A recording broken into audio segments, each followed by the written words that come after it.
रजीम बिस्मिल्लाहिर्रहमानिर्रहीम। अस्सलाम वालेकुम व्यूअर्स, क्या हाल है? ठीक और सेहत तबीयत कैसी है? उम्मीद करता हूँ कि सब खैर खैरियत से होंगे।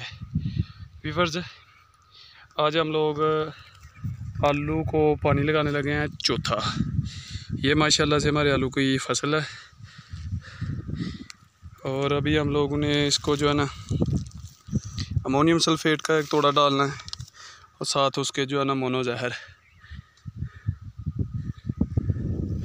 ये माशाल्लाह से अल्हम्दुलिल्लाह हमारी फसल है जी आलू की। तो मटर भी माशाल्लाह से भी ठीक हो गए हैं।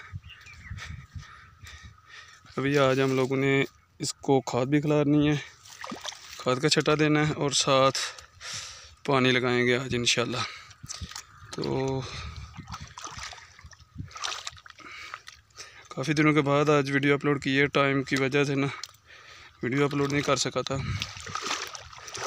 इसके साथ साथ बताता चलो आज जो है ना ये से वो बहुत ज़्यादा पड़ी हुई है आलू को, उसका भी जो है ना कुछ करना पड़ेगा। आलू अभी नीचे छोटे छोटे दाने हुए हैं, इनको अभी स्प्रे भी करेंगे।